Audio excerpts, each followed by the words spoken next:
Well, welcome to this session where I'll be looking at question 6 of economics paper, which was taken on 22nd August 2023. It was an afternoon paper, and this is CPA foundation level, CIFA foundation level, and examination body is KASNEB, that is Kenya Accountant Secretaries National Examinations Board. So question 6 reads, explain the term structural adjustment programs, SAPs, that's 2 marks. Discuss 3 criticisms of SAPs in least developed countries.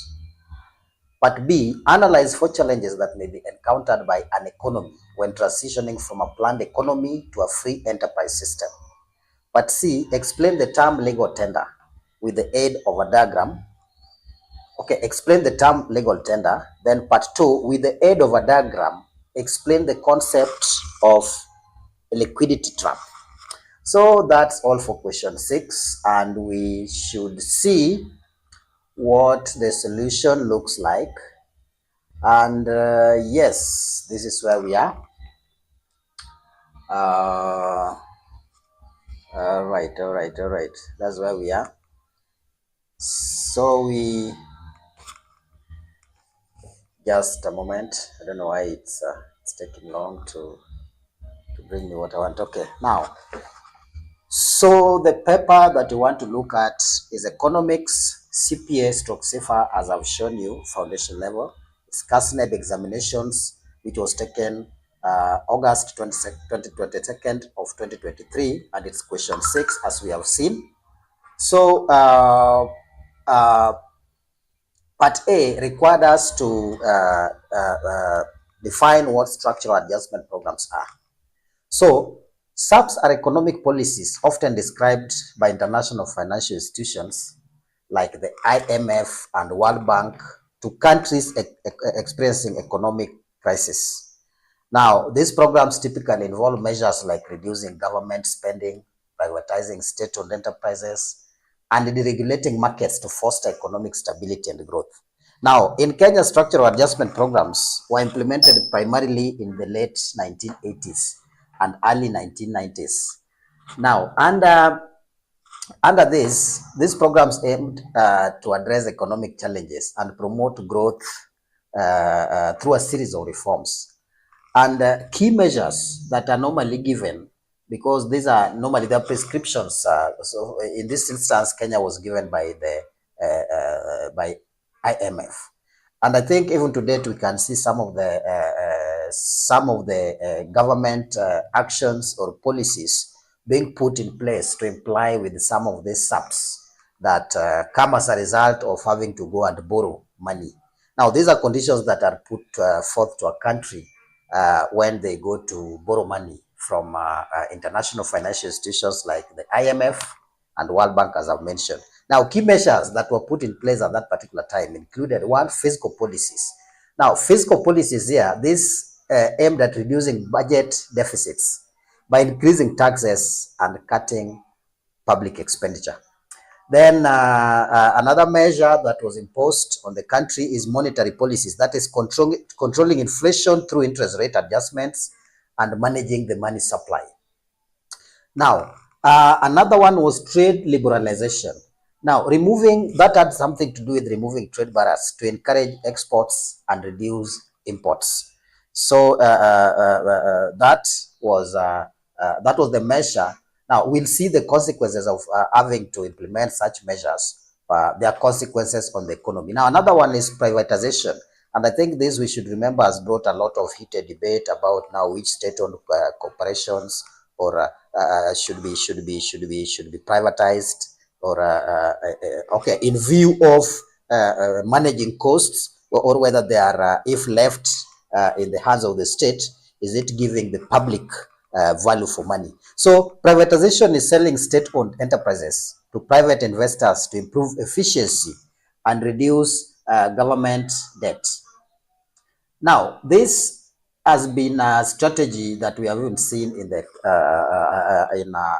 if we talk about the context of Kenya, this strategy we have seen has faced a lot of criticisms, and even so, the discussion is still ongoing on whether or not to let go of some of the parastatals that Kenyans hold here. Now, the regulation, this is reducing government regulations to encourage business development and investment. Now, the question we were asked is actually, after defining structural adjustment programs, the next question I was to move to is criticisms. We were asked to get 3 criticisms of SAPs in least developed countries.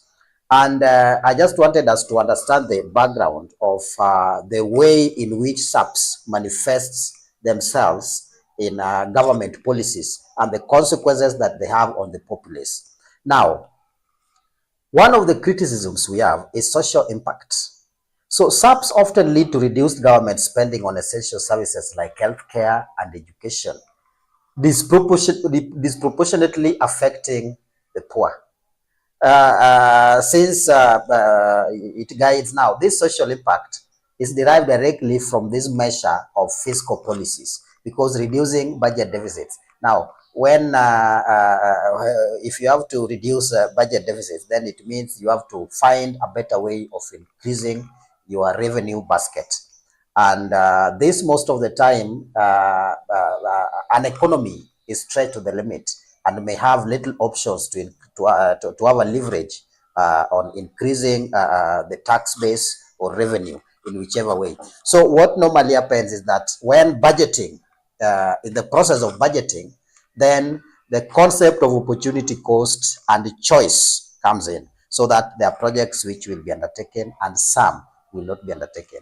And on that light, just because of scarce resources or scarce revenue, we may have situations that particular reduced government spending will have an impact on services that the citizens expect. Now, another impact is economic inequality. The emphasis on market liberalization, as we had seen, because there's a requirement that you remove trade barriers so that you encourage exports and reduce imports. So the emphasis on market liberalization and privatization can increase economic disparities, benefiting multinational corporations while local businesses struggle. Now, we know that local businesses may not have the leverage to enjoy the economies of scale, but multinational corporations do. So in that particular case, it gets difficult to have a level playing ground for both local and international, what we call multinational corporations. Now, again, this loss of sovereignty. SAPs are infringing on national sovereignty, as countries must implement externally imposed policies that may not align with their unique social and economic context. Now, again, this we can see. Because now we can see, if I may quote an example without having to be political or anything, but there's something that touches on economy and our economy for that matter. I know recently we have seen efforts by the government to privatize some of the parastatals that are deemed to be costly to the taxpayer. Now, this is a decision I know that is informed by the lenders, those that we borrow from. And again, looking at it from economic sense point of it, why would you keep an asset that has become a liability? Now, that's not a discussion for this particular class, but in that light, SAPs are infringing on national sovereignty. Now, we can also give an example of Jomo Kenyatta International Airport. Well, that's another subject that can be discussed. Now, the next question that I need to address is challenges in transitioning from a planned economy to a free enterprise system. Now, we know we have got 3. There is planned, there is free enterprise, and then we've got the hybrid, or what we may call the mixed economic system. Now, in a planned economy, mostly we leave it to the central government to make the decisions, the 3 major decisions: how to produce, for whom to produce, how much to produce, such kind of decisions. And in a free enterprise system, we allow the forces of demand and supply to dictate the prices and quantities, the level of demand and supply, and thereby obtaining an equilibrium where a better price is stricken, a price that is good for the supplier and is also good for the consumer.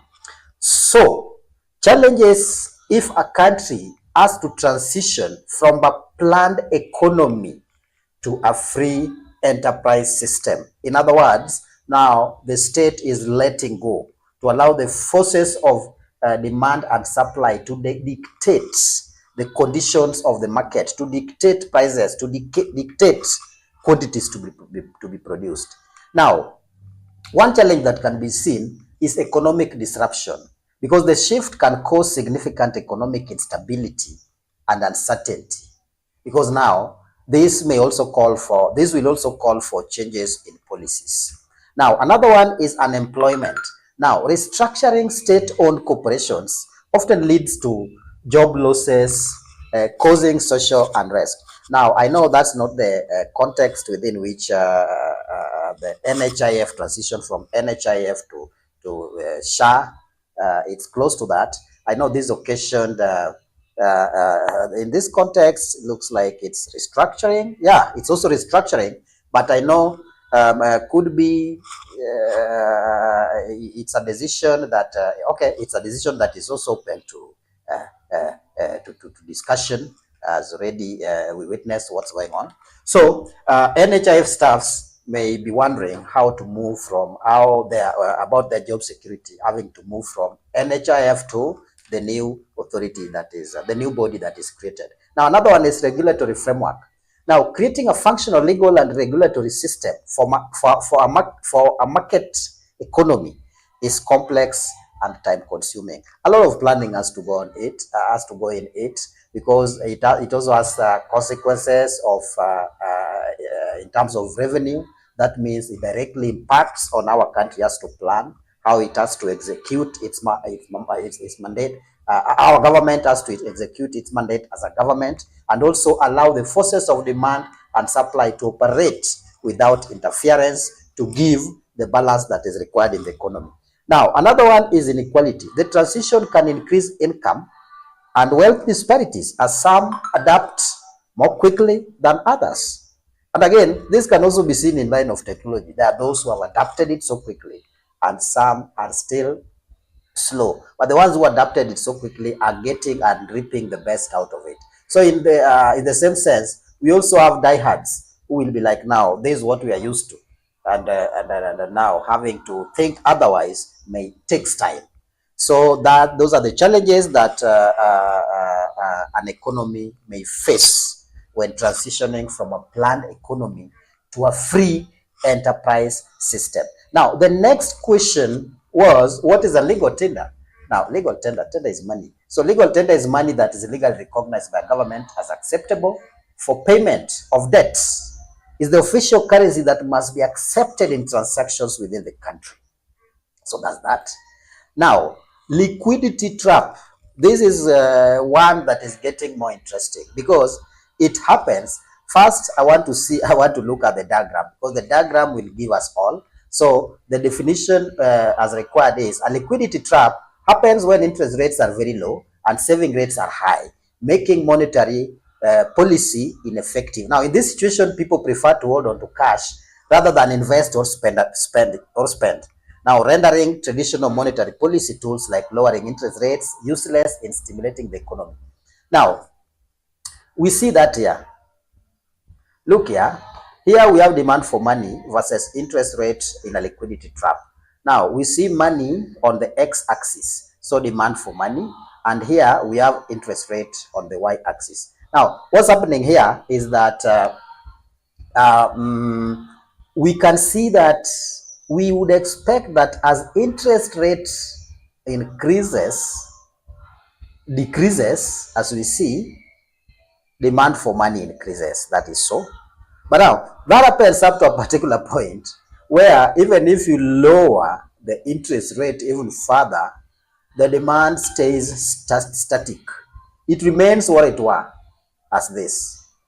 So, however, the effort to reduce the interest rate to make demand for money high, that is to make holding money attractive, people still fear that now people don't see the need to invest because the interest rate is decreasing anyway, and so there may not be much gain even if you even if you invested. So people prefer to hold on to their cash. Now that here can be seen in this particular diagram, and that's the diagram, and it wraps up my presentation for today. Now up to there, we meet in my next video. Now, in case you want to see more of my videos, you have to visit YouTube and subscribe to Exam Prep Math Hub. Now, if you type Exam Prep Math Hub, my videos will be there. Now, you then identify the playlists that that you identify with, and you'll have access to my videos and to my revision of past examinations. Now, if you have a question or something that you wish to discuss with me, then my WhatsApp number is also this 0790011681. Now, my email address is collinsforonlineteaching@gmail.com. Now, thank you, and meet you in my next video.